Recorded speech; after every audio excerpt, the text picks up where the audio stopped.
Welcome to Recap Our Studio. We see a boy named Jesper as he is the son of Postman. Jesper is a careless, lazy, selfish, and spoiled brat and always spent his time lounging in his luxurious house. His father is very upset about his son's behavior, but Jesper doesn't care about anyone. At last his father announces that Jesper is officially a postman and will be assigned in a small town named Smeerensburg. He also gives him a task to deliver 6,000 letters in a year or he will be cut off from the family. And Smeerensburg city people were quite boring that they never wrote letters. So it was very challenging to make the city people write letters. When Jesper arrives where he see cold silent town, he asks to sarcastic ferryman Molens why there is no one to welcome him. So he tells him to ring the bell in the town square so he can receive a welcome celebration. When he does so, a huge noisy fight breaks out between two clan townspeople. It turns out that the bell is known as the battle bell. The town is divided into two tribes, Krums and Elbows. They have been fighting each other for years. Jesper manages to hide himself in a nearby schoolhouse. He meets their Miss Alva, who once used to be a teacher. Parents refuse to send their children to school because they didn't want their child interacting with opposite race. So she's been forced to sell fish. She's been saving up her earnings for 5 years so she can leave Smeerensburg. The ferryman finds Jesper and leads him to his new home. The deteriorated post office was full of snow and he was shivering due to cold weather and couldn't sleep. The next morning, Jesper goes out to collect letters but finds none. He tries to ask the townspeople for their mail, but they're too engaged in fighting and pranking each other. After a few days passed, he didn't got one letter, so he went to Mr. Klaus, who lives far out of town. He steps inside the home and finds hundreds of handmade toys. He hears footsteps and see big shadow. He gets scared and escapes from there, dropping his bag. The boy's drawing from earlier falls out and Klaus picks it up. Curious, one letter falls from bag and Klaus sees the letter and open. Someone drew drawing of one boy head. Jesper was given that letter by, in the letter there was boy behind the bars. Jesper tries to flee from him, but Mr. Klaus stops him. He's curious about the boy's residence. The item Klaus wants him to leave is too big for the mailbox and the yard is packed of traps, so Jesper ends up being launched up and down into the chimney house. Just then the owner of the house wakes up, but Klaus somehow saves him. Jesper leaves that present and runs off. But Klaus stays behind, who watched the boy unwrap the wooden frog and become very excited to play. Jesper is astonished to discover several children with letters outside his house.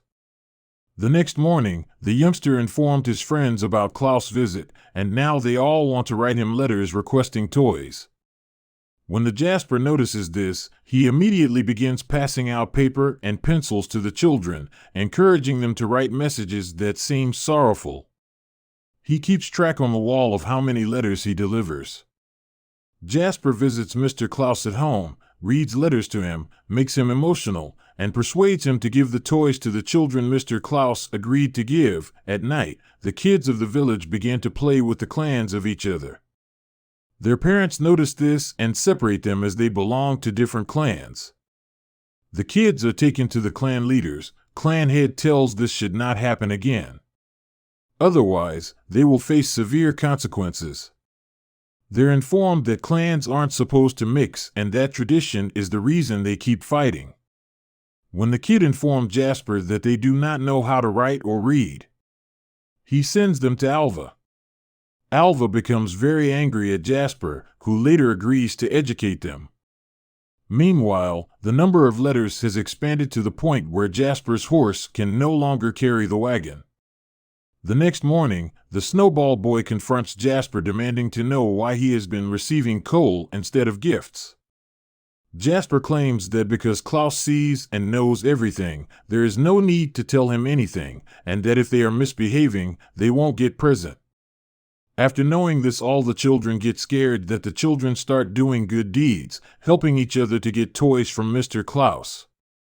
Alva stopped selling fish and start teaching. Soon the town elders also used to live in harmony with each other. The village heads are dissatisfied with the Jesper and Mr. Klaus. They make a plan to kill them because they were bringing peace and wealth to the town. So they attack them. Wagon loses its wheels in the process and they end up rolling over a cliffside. Christmas was also approaching. However, they are running out of toys. Jesper tells Mr. Klaus to make a big delivery for Christmas. But Klaus doesn't agree. So the two of them argue.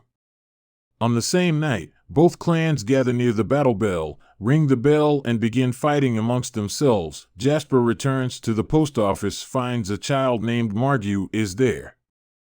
He eventually takes her to Alva, in order that they will write her letter to Klaus in English. She needs a sled with a sail. Jesper brings the letter to Mr. Klaus' home and starts to make it look very poor. Klaus eventually takes pity and helps him. They bring the present to Margu's village and leave it outside her house. This time Jesper stays behind with Mr. Klaus and watches her unwrap and play with the sled with her parents. Klaus eventually speaks about his wife Lydia when he returns home. They decided to leave the village because they wanted to establish a family. While they waited, he began making these toys for his own children as they did not have any. After his wife died, he was very depressed. Klaus thanks Jesper for bringing happiness in his life and agrees to make toys for Christmas.